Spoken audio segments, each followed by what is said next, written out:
on est en train même d'utiliser les services du Qatar, qui est peut-être le centre de Al Jazeera, le centre des frères musulmans, des inspirations djihadistes par Al Jazeera. On se sert de leurs services pour négocier. Alors, si on se sert de Qatar, pourquoi ne pas se servir de Moscou? Et nous avons le plaisir d'être en ligne avec le docteur Eliezer Chergorowski. Eliezer, bonjour, Boker Tov.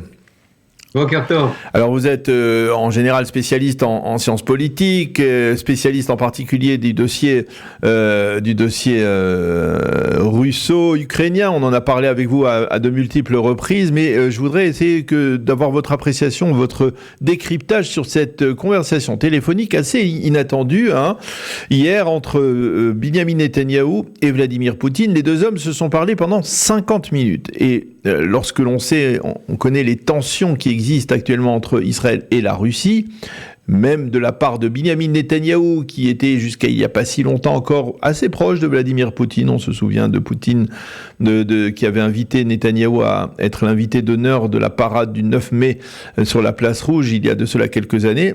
Alors, même cela, dans le contexte actuel, face aux positions très claires de la Russie, on se demande qu'est-ce que les deux hommes ont pu se dire, à votre avis?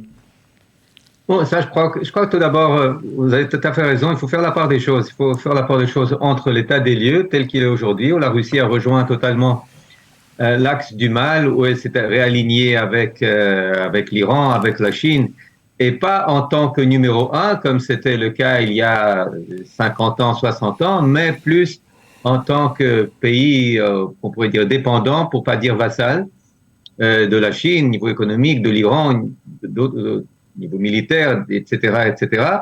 Mais cela dit, ça n'empêche pas qu'il y a encore des contacts qui sont maintenus, comme toujours, entre les États-Unis ou l'Union soviétique. Pendant la guerre froide, il y avait toujours la communication, il y avait le téléphone rouge, il y avait des choses qu'on devait régler au niveau pratique, et au niveau, on n'était pas emporté, otage de nos émotions, de nos sentiments d'animosité les uns vis-à-vis de l'autre. Il y a des choses à régler, on a des intérêts contradictoires, mais en Syrie, Israël n'informe plus les Russes de ces attaques en Syrie, mais quand même, les Russes sont encore là-bas. D'abord, les Russes sont encore là-bas, en Syrie? Il y en a encore? Parce qu'on a l'impression depuis la guerre que les forces russes en Syrie se sont diluées quelque part, non? Oui, bien sûr qu'elles se sont diluées. Bien sûr que les forces, c'est pas ce qui est encore très fort. Mais oui, il y a encore une présence. Il y a encore une présence russe là-bas. Il y a encore une présence juive en Russie, plus de 100 000 juifs qui sont à Moscou, Leningrad, dans d'autres grandes villes.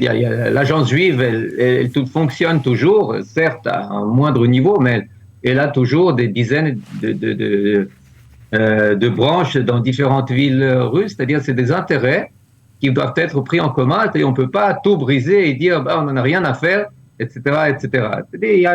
Même avec de plus forte raison, on est en train même d'utiliser les services du Qatar, qui est peut-être le centre de Al Jazeera, le centre des frères musulmans, des inspirations djihadistes par Al Jazeera, la chaîne TV, etc. Eh bien, on se sert de leurs services pour négocier. Alors, si on se sert de Qatar, pourquoi ne pas se servir de Moscou? Alors, effectivement, on peut se poser la question, pourquoi ne pas servir de Moscou? Est-ce que vous pensez alors d'abord que Binyamin Netanyahou est en train peut-être d'ouvrir et d'essayer de trouver une opportunité pour résoudre ou au moins essayer d'apporter une solution même partielle ou provisoire au dossier des otages, parce qu'il a vu que finalement, le Hamas était assez ouvert on va dire, aux ordres de Poutine lorsqu'il a fallu libérer des Israéliens qui avaient la double nationalité, russe et israélienne. On a vu que Poutine savait manipuler le Hamas, ou en tout cas savait faire pression sur le Hamas pour qu'il les libère. Oui, donc là, il y a peut-être deux choses à dire. Tout d'abord, le Hamas a le tapis rouge à Moscou. quand ces terroristes, ces chefs terroristes atterrissent dans la capitale russe, eh bien, ils sont accueillis en grands honneurs, tout honneur. Maintenant, bien entendu, la Russie les soutient complètement dans les sphères internationales, à l'ONU, etc. Elle adopte une position fortement anti-israélienne, et puis c'est une désinformation, c'est une propagande absolument qui n'a rien à envier au temps soviétique quant à la position russe aujourd'hui vis-à-vis d'Israël. Ça, c'est une première chose. Deuxième chose, de par là, eh bien, naturellement, quand c'est la Russie qui s'adresse à l'Iran, quand c'est la Russie qui s'adresse au Hamas pour demander telle ou telle chose, eh bien, elle est naturellement plus écoutée que lorsque c'est un autre État qui le fait. Cela dit, il faut dire que les 3 otages israéliens qui ont été libérés de Gaza, eh bien, c'est pas qui ont la citoyenneté russe, c'est pas qu'ils étaient libérés en plus du quota des autres. Non, ils étaient tout simplement libérés en lieu et place d'autres Israéliens qui autrement auraient été libérés. Je dis pas que c'est mal, je dis pas que c'est bien, mais je dis que, en gros, pour finir, Israël n'a rien gagné de cela. Alors, donc, vous pensez que c'est, par exemple, on sait que dans le communiqué du Premier ministre hier, il y avait une mention du fait que Benyamin Netanyahu aurait demandé à Poutine d'œuvrer auprès de la Croix-Rouge, ou en tout cas de faire en sorte que la Croix-Rouge puisse rendre visite aux otages ou fournir des médicaments. Là aussi, est-ce que vous pensez que finalement Poutine pourrait avoir son mot à dire auprès du Qatar, auprès du Hamas pour les faire fléchir à ce niveau-là? Écoutez, vous avez l'air sceptique en tout cas. Vous savez, je suis très sceptique. Pourquoi? Parce que je suis encore sous l'impression de la portion de Torah qu'on vient de lire, où Yosef est tensé par les sages pour avoir demandé au ministre, à un des ministres égyptiens, d'interférer auprès du pharaon. Et puis on se pose la question, mais attendez, mais pourquoi? Mais au contraire, on doit faire la ishtadlut, on doit faire nos efforts. Et la réponse, je crois, elle est donnée par Rashi, c'est-à-dire elle est sous-entendue, insinuée par Rashi. Mais attends, mais à qui tu t'adresses? Mais tu crois vraiment que ce ministre égyptien, il va lui demander, il faut faire des efforts, mais là où c'est rationnel. Donc là, il faut savoir que que Poutine va tout faire pour défendre l'intérêt de la Russie tel qu'il le comprend. Et là où peut-être ça rencontre quelque part en tangente l'intérêt israélien, bien peut-être il va intervenir. Mais sinon, je mettrai aucun espoir dans ça. Alors, est-ce que vous pouvez vous imaginer quel type de conversation ont eu les deux hommes? C'est-à-dire, à quoi ça sert de parler si longtemps pour ne rien dire? Tout d'abord, je ne sais pas. Il faut l'admettre ouvertement. D'après ce qu'on sait, eh bien, on voit qu'effectivement Benyamin Netanyahu a fait passer sa critique.